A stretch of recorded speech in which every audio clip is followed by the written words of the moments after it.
Hi everyone, welcome to A Cup of Tea. Thank you for joining me today. I really appreciate you guys taking time to really listen to A Cup of Teas, and I realize that A Cup of Teas are not only for you, they for me too. So I take my tea, whether it's iced tea, whether it's lemon tea, honey tea, chamomile tea, whatever it is that I need to get me to the point where I need to get, I'm drinking my tea. So I'm hopefully you're drinking yours. So today I want to talk about faith for further. Faith for further. And I'm going through this whole transition process. I'm just going to put my cards on the table, okay? So since you guys don't tell me your business, I'm just going to tell you my business, okay?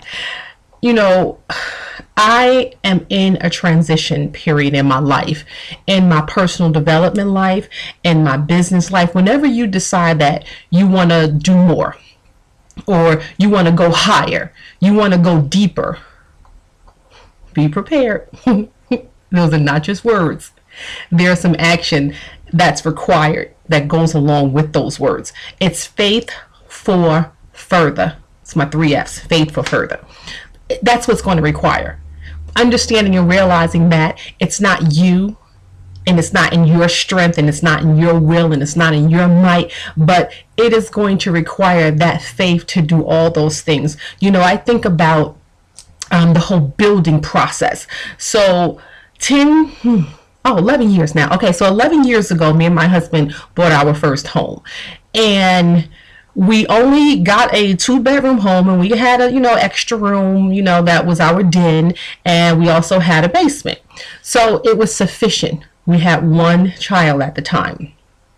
We didn't plan on having any other children. But of course, God had a different plan. So my children are actually 13 years apart, because my oldest one was 13 when I got pregnant with Kayla.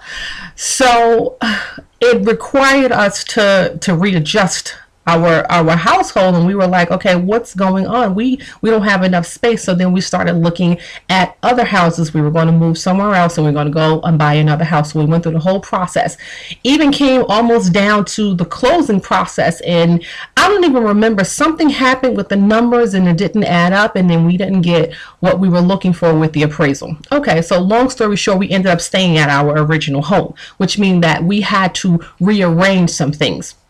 So we were thinking that we were going to maybe let's build an addition on top of one of our rooms, which that part of the house is just a 1 level on that side, and the other side of the house goes up to the 2nd floor. So we were like, okay, well, maybe we can build. So we talked to some people about that, and they said that the way the foundation was structured on that particular side of the house, because it was already an addition, that we would not be able to build on top of that, because the foundation wouldn't be able to hold. The foundation was set just for that 1 level. So I'm like, okay, we got to be able to rearrange and change some things. So we did. So my husband had to give up his den, and we had to turn that into a bedroom. Okay, cool. It all worked out. Faith, going further, building more, building higher.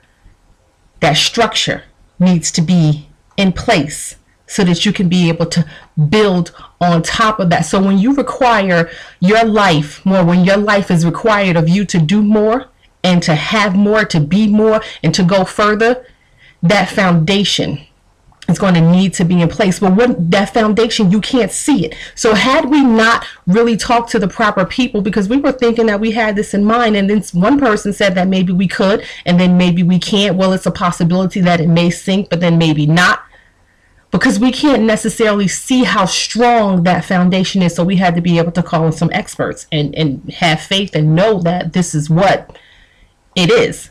So as I think about my life, and I'm thinking faith to go further, it's that rebuilding process all over again. It's a different requirement when you're building a 1 level versus a 2 level.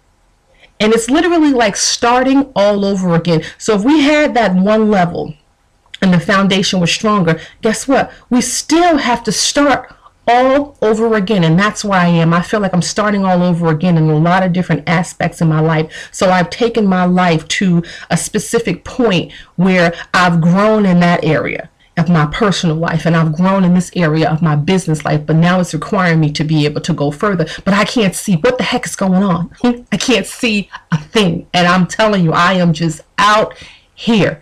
And I feel like that building process all over again. I feel like that stepping into the unknown all over again, when we didn't think we were going to expand our family. And I'm like, oh my God, what is going on? What are we doing? And it required faith to be able to go further, because I knew that my trust in God is what's going to lead me. So I had to be able to have faith, even when I don't know what's going on. But if I'm believing that I'm going to go further in my life, if I'm going to go further in the things that I'm supposed to do in my life, it's going to require faith, even when I can't see it. Even when I can't trace God's footsteps, even when I can't see what the heck is going on, I don't know what's going on. Every single thing around me is just moving at this pace where I can't even understand, which is causing me to have to stop. I just have to just stop and really look at things for what it is. So I'm having faith in the unknown, because if I am going to go further, I realize that it is not going to be in my strength. It's not going to be in my might. I can't do this. But I realize that I can do all things through Christ who strengthens me. That's my faith. That's going to help take me further. What's your faith in? And how far are you going? Thank you for having a cup of tea with me. I wish you peace and blessings.